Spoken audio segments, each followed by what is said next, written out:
사무엘상 31장에서 사울이 결국 비참하게 죽었지만 사무엘상 15장 아말렉 사건 이후 이미 사울의 왕권을 하나님께서 폐하셨어. 그리고 15세 정도 된 다윗에게 기름을 부으셨어. 다윗을 이스라엘의 왕으로 준비하셨고 훗날 다윗은 이스라엘의 왕의 전형이 돼. 이처럼 이스라엘의 왕에서 폐하신 것도 하나님이시고 세우신 것도 하나님이셔. 도대체 이스라엘의 왕은 어떠해야 하길래 사울은 이스라엘 왕에서 폐하신 것이고 도대체 이스라엘의 왕은 어떠해야 하길래 다윗은 이스라엘의 왕의 전형으로 세우신 것일까? 이를 알기 위해서는 이스라엘의 왕은 어떠해야 하는지를 알아야 해. 이번 시간에 이를 알아볼 것이고 하나님께서 친히 준비해 놓으신 왕은 누구인가에 대해 공부해 보도록 할 거야.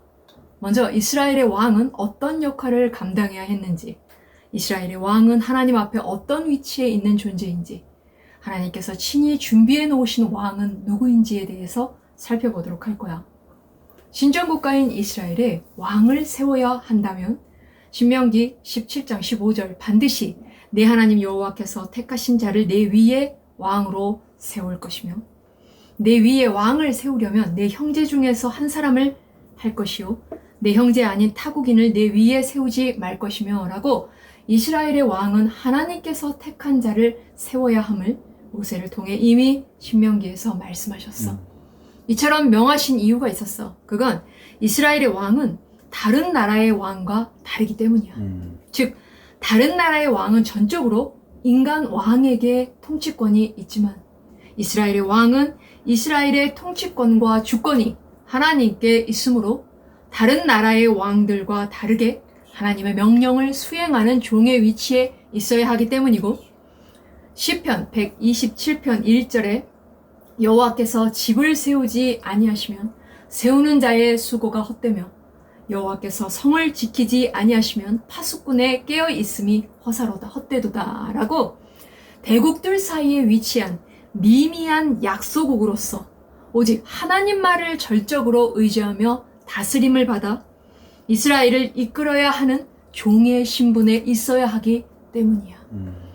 다른 나라들이 추구하는 목표와 이스라엘이 추구하는 국가의 목표도 명확히 달라. 이스라엘은 분명한 목표와 사명이 있는 나라야. 즉 이스라엘은 세상 가운데 하나님을 드러낼 수 있는 오직 하나님만 섬기는 제사장 나라를 세워야 하는 위대한 사명을 부여받은 나라이기 때문에 이스라엘의 왕은 이와 같은 사명을 바로 알고 감당할 수 있는 사람이어야 하므로 하나님께서 세워야 하는 것이야. 이스라엘의 왕은 하나님께 받은 이 위대한 사명을 본인뿐만 아니라 이스라엘 백성 전체가 감당할 수 있도록 앞에서 이끌어야 할 신하의 위치에 있는 사람이야. 또한 이 사명을 감당하기 위해 하나님의 말씀과 율법을 왕인 자신과 백성들이 배우고 지켜 행함으로써 순종하도록 총력을 기울여야 할 책임이 있는 사람이야. 결국 이스라엘의 왕의 자리는 하나님의 다스림을 받는 종의 자리인 거야. 이렇게 이스라엘의 왕은 자기의 자리와 역할을 명확히 아는 사람이어야 하기 때문에 하나님께서 친히 선택하셔야 했던 거야. 하나님께서는 사울이 불순종하자 사무엘상 16장 1절 여호와께서 사무엘에게 이르시되 내가 이미 사울을 버려 이스라엘 왕이 되지 못하게 하였거늘 내가 그를 위하여 언제까지 슬퍼하겠느냐. 너는 뿔에 기름을 채워 가지고 가라. 내가 너를 베들레헴 사람 이새에게로 보내리니 이는 내가 그의 아들 중에서 한 왕을 보았느니라 하시는지라 라고 사무엘에게 베들레헴에 가면 이새의 아들 가운데 기름 부음 받을 자가 있으니 가라고 명령하셨어. 사무엘상 16장 13절에 사무엘이 기름 불병을 가져다가 그의 형제 중에서 그에게 부었더니 이날 이후로 다윗이 여호와의 영에게 크게 감동되니라 라고 사무엘은 하나님께서 이스라엘의 왕으로 미리 뽑아 놓으신 다윗이라는 15세 정도의 소년에게 하나님의 명하심대로 기름을 부었어. 이는 사무엘과 하나님 사이의 비밀이었기 때문에 아마도 당시에는 사울뿐만 아니라 다윗 자신과 가족들도 이 기름 부음의 의미를 몰랐을 거야. 이스라엘의 왕은 하나님이 선택하셔야 한다고 말씀하셨어. 그렇다면 하나님께서는 아무런 요구도 없는 가운데에서 다윗의 무엇을 보시고 이스라엘의 왕으로 선택하셨을까? 사무엘상 16장 7절에 여호와께서 사무엘에게 이르시되 그의 용모와 키를 보지 말라. 내가 이미 그를 버렸노라. 내가 보는 것은 사람과 같지 아니하니 사람은 외모를 보거니와 나 여호와는 중심을 보느니라 하시더라. 라는 말씀처럼 하나님께서는 사람이 볼 수 없는 마음의 중심을 보시는 분이셔.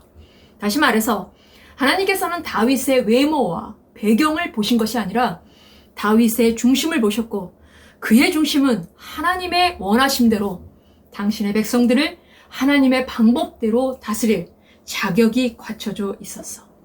하나님께서는 이와 같이 다윗의 외모를 보신 것이 아니라 사람이 볼 수 없는 그의 중심을 보시고 이스라엘을 위하여 그에게 기름을 부으셨던 거야. 이스라엘의 초대 왕인 사울은 백성들의 요구를 받아들이시고 하나님께서 뽑아 세우신 왕이었어.